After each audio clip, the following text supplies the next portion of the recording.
करे हिक भूमि सिंधु मां सां जुड़ल, जाते कॾहिं कॾहिं रेगिस्तान जी हवा रुकी वेंदी आहे और मौन जी पुष्पांजलि अर्पित कंदी आहे। जेकी सभ्यता ने धंधो शुरू करी कर पंहिंजो पंचम सजी दुनिया में लहरायो, मुंहिं जुदाड़ो इतिहास जे हर पन्नो में छायो। युगन युगन सां हल्दी अचे थी हिन समुदाय जी संस्कृति के सभिनि राजनि सरायो की एकता एवं प्रेम सां हर कम के वधायो। विभाजन हुओ देश जो पटिजी विया हिन धरन जे माण्हू, सिंध जी मिट्टी जो बिछड़ण अज भी हर सिंधी माण्हू जे दिल में आए दुख। बचपन में अम्मा के पास बैठकर ना जाने कितनी सिंध की कहानियां सुनी। अम्मा तो कुछ सालों में चल बसी, लेकिन मेरे अंदर सिंध की कहानियां और जिज्ञासा छोड़ गई। शिकारपुर की गलियां सिंध की सबसे जानी मानी जगहों में से एक है, जहां हिंदू मुस्लिम गरीब अमीर सब मिलजुल कर नाचते गाते थे। यहाँ से सिंधी व्यापारियों ने सन 1870 में जापानी रेशम का निर्यात स्थापित किया। 1930 में सिंधियों ने हांगकांग में सिलाई की दुकानें खोली और Michael Jackson, Nelson Mandela, bill Clinton और भी ऊंची शख्सियतों के लिए सूट सिले। एकता के बल पर शिकारपुर ने हर मुकाम पर तरक्की पाई। At the stroke of the midnight hour, when the world sleeps, India will awake to life and freedom. विभाजन के समाचार ने सिंध का माहौल ही बदल दिया। 14 अगस्त 1947 का ऐसा बुरा दौर आया जब 10 लाख हिंदू सिंधियों को अपने जन्मभूमि, अपना समृद्ध घर व्यापार को छोड़कर भारत आना पड़ा, क्योंकि सिंध पूरा का पूरा पाकिस्तान के हिस्से में चला गया था और पूरा सिंधी समुदाय तितर बितर हो गया। मेरी अम्मा 6 साल की उम्र में अपने भाई बहनों के साथ भारत आई। इतनी छोटी सी उम्र में उन्होंने क्या क्या नहीं देखा। असां खेती हूंदी, खेती में बाबा वटि रोटी खणी वेंदासीं, मतलब ईंदा वेंदासीं। थोड़ी यादि हूंदी, रोअंदी हुअसि त थोरो मूंखे भेण खाराईंदी वञे, पेड़ा बेड़ा वञे। चौरियूं भरियल छिकनि जूं हूंदियूं हुयूं, पैसो हूंदो, सभु पंहिंजी जान चई बचाए वञो था।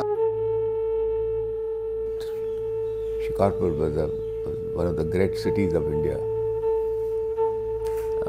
It's at the trade route between India and the countries of Afghanistan and even the countries of Iran and other, particularly through Quetta and Chaman, the city of Zahedan, which was the other outpost outside India for eaters, was provided the best possible food.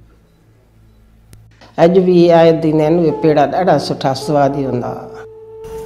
Like I was born 27, but the 39 war and the 39 to 45 was wartime, and we used to be very short on things to eat and things like that. So communication was cut off between the two countries.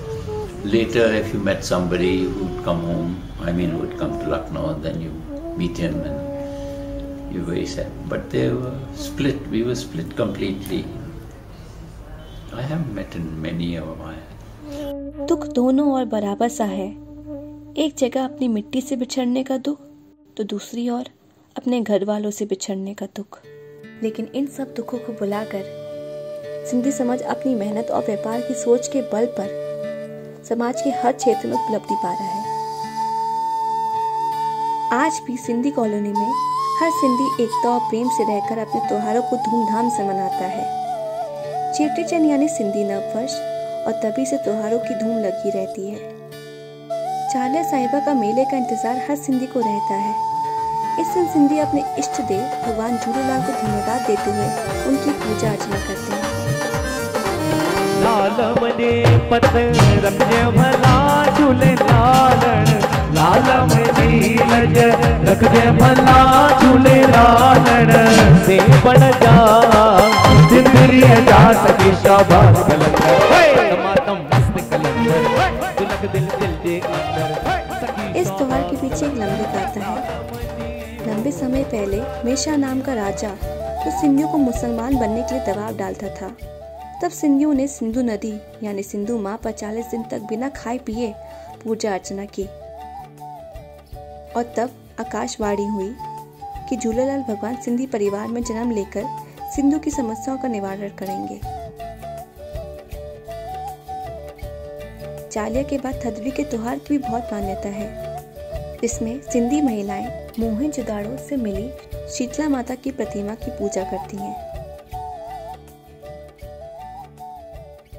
Ajrak और सिंधी टोपी, इसको बनाने की कला सिंध में 8000 वर्षों से चलती आ रही है। ओ मुझ सिंध जिए मुझ सिंध, आबाद रहे मुझ सिंध, खुशहाल रहे मुझ सिंध, महकांदी रहे मुझ सिंध। जिए सिंध जिए सिंध वारा जियन, जिए सिंध वारा जियन, सिंधी टोपी अजरक वारा जियन। मोहनजोदाड़ो में एक पुजारी के पहनावे में पाई जाने वाली ये कला को आज भी बरकरार रखा गया है। सिंधियों की 8000 वर्षों की संस्कृति की रचना है, जिसमें हर सिंधी का दिल बसता है। मैं सिंधी समाज का अभिनंदन करता हूं। उन्होंने उस महान परंपरा को जिंदा रखने का प्रयास किया है। उन्होंने इस इतिहास को अपनी आने वाली पीढ़ी को सुप्रत करने की निरंतर कोशिश की है। आज भी सिंध में शाह बिटाई, सचुल और सामी, जो सिंध के सूफी संत हैं, उनके मज़ारों पर पूरे साल लगातार राग चलता है।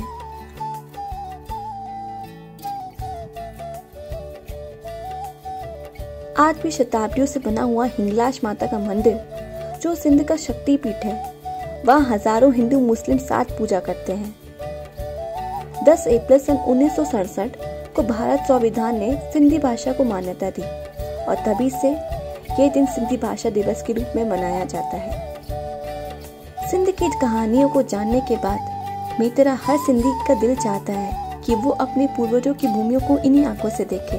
जो वहाँ के लोग, जो वहाँ का प्यार, जो वहाँ का आपसी सद्भाव, और जो मैं तो कहूँगी कि दुख इतना मुझे, जब मैं वहाँ से आ रही थी तो मुझे 20-25 एक महीने के रहने के बाद इतना तकलीफ़ हुई। तो सोचिए, जो हमारे बड़े बुजुर्ग एक दूसरे से बिछड़ गए, भाई भाई बिछड़ गए, उनका जब कोई दुख आया, कोई सुख आया, वो एक दूसरे से ना फ़ोन पे देख के रोना, सोचिए उनके दिल में कितने दर्द होंगे। और वहाँ की शिक्षा की तो बात क्या, इतनी अच्छी तालीम। हमारे यहाँ की तालीम ऑर्डिनरी, लेकिन वहाँ की तालीम असली शिक्षा जिसको बोलते हैं, सिंधी की शिक्षा होती है। और बाकी वहाँ की जो कहते हैं ना, सिंध में इतनी सच्चाई क्यों, जो वहाँ की हमारी सिंध नदी, जो झूलेलाल जिसमें हमारे प्रकट हुए थे, अवतार लिया था, उस सिंध नदी की तासीर इतनी ठंडी, इतनी मीठी, मतलब वो तासीर की खुशबू, वहाँ की मिट्टी की खुशबू, वो पानी की ठंडाई हमारे आज भी हमारे हर घर के बंदे के अंदर है, इतने ठंडे स्वभाव के बंदे। काश मैं भी सिंध की इन्हीं गलियों से जुड़ पाऊं। सिंधु मुर्गे पई, सिंधु मुर्गे पई, सिंधु मुर्गे पई, सिंधु मुर्गे पई,